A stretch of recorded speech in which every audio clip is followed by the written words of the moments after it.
Good morning, mayam. Ani tagi materna mayam mutaram nokchari mayam.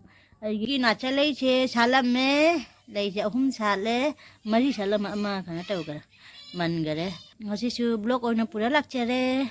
Yang minasi aigi blog se makata na.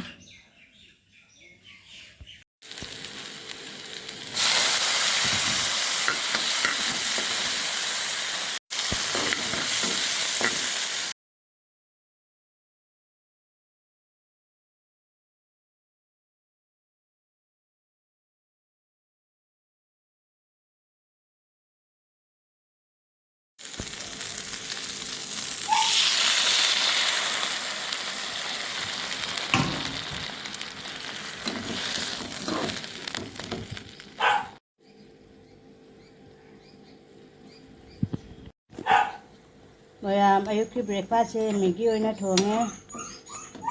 Maggi sa ni ngasi masla hapaga.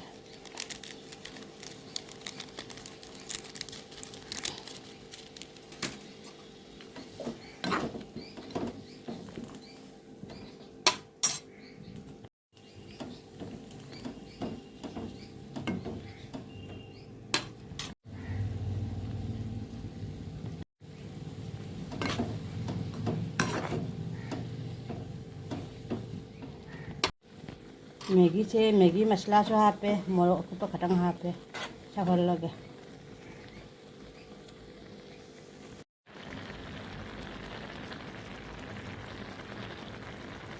Mayam Maggi se saura kadang saura.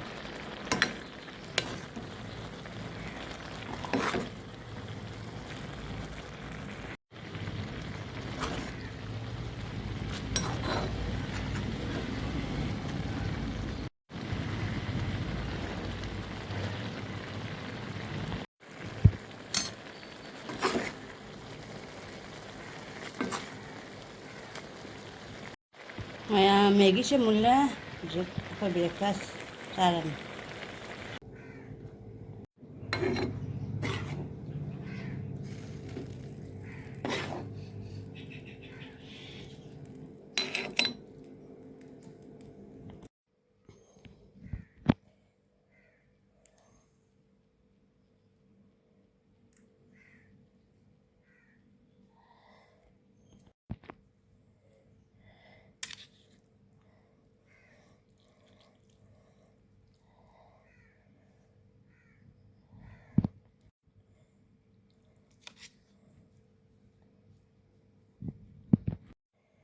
Mayam breakfast lore juk saran ni.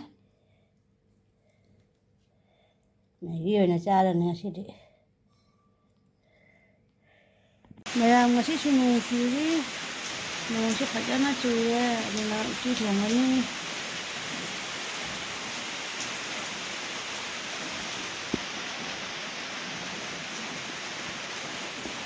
Hai mayam ai di laman ni kasem gaya na kan ready oye.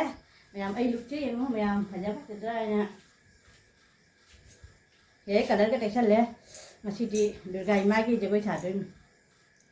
Mayam ngasi se nung chuya ba ado uti thong doi mi handak nung jam chui aduna ne siga aina awa patigom lebu mana lagi haribop squash morok to na hape huji phutlani.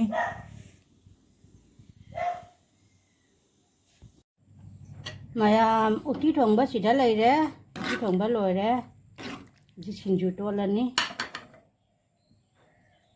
Mayam sinju jik to lage sigane kombrek patigom adu gaiti kobi ka tilauga siga tonga morok lagi nung chuk thum beson ngoba lai re siga motor ngoba lai re jik to lage.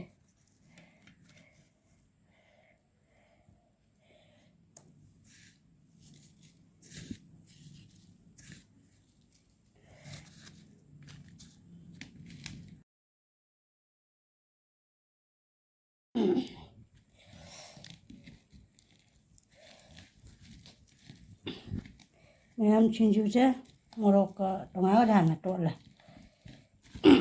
lage hajana.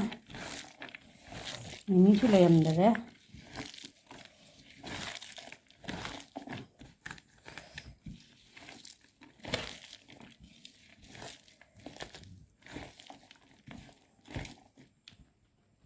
ꯍꯧꯖꯤꯛ ꯅꯨꯡꯁꯨꯛ ꯍꯥꯞꯄꯒꯦ ꯕꯦꯁꯣꯟꯒ ꯑꯗꯩ ꯃꯣꯇꯣꯔꯁꯨ ꯍꯥꯞꯆꯤꯜꯂꯒꯦ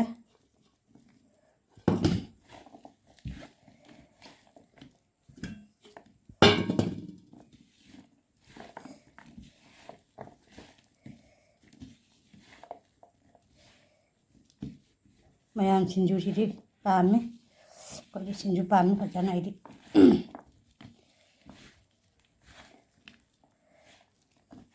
ꯍꯥꯎꯔꯣꯏꯗ꯭ꯔ ꯁꯤꯕꯣ ꯈꯨꯍꯥꯎ ꯑꯃ ꯇꯧꯔꯅꯤ ꯁꯤꯡꯖꯨꯁꯦ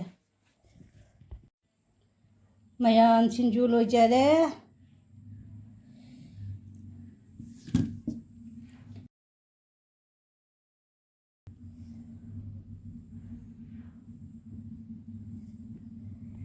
ꯃꯌꯥꯝ ꯉꯁꯤꯒꯤ ꯃꯊꯦꯜꯁꯦ ꯎꯇꯤ ꯊꯣꯡꯕꯅꯦꯕ ꯅꯣꯡ ꯆꯨꯕꯅꯤ ꯎꯇꯤ ꯊꯣꯡꯉꯦ ꯏꯁꯀ꯭ꯋꯥꯁ ꯍꯥꯞꯄꯒ ꯎꯇꯤ ꯊꯣꯡꯉꯦ ꯑꯗꯨꯗꯒꯤ ꯑꯥꯂꯨꯒ ꯀꯥꯔꯣꯟꯒ ꯉꯧꯔꯦ ꯁꯤꯅ ꯃꯣꯇꯣꯔ ꯉꯧꯕ ꯇꯤꯜꯍꯧ ꯂꯩꯔꯦ ꯃꯣꯔꯣꯛ ꯑꯅꯤ ꯂꯩꯔꯦ ꯁꯤꯅ ꯁꯤꯡꯖꯨ ꯃꯤꯃꯤ ꯌꯥꯎꯗꯕ ꯁꯤꯡꯖꯨ ꯁꯨꯃꯥꯏꯅ ꯕꯥꯔꯣꯒꯤ ꯃꯊꯦꯜꯁꯦ ꯑꯁꯨꯃꯥꯏꯅ ꯁꯨꯝ ꯆꯥꯔꯅꯤ ꯉꯁꯤꯒꯤ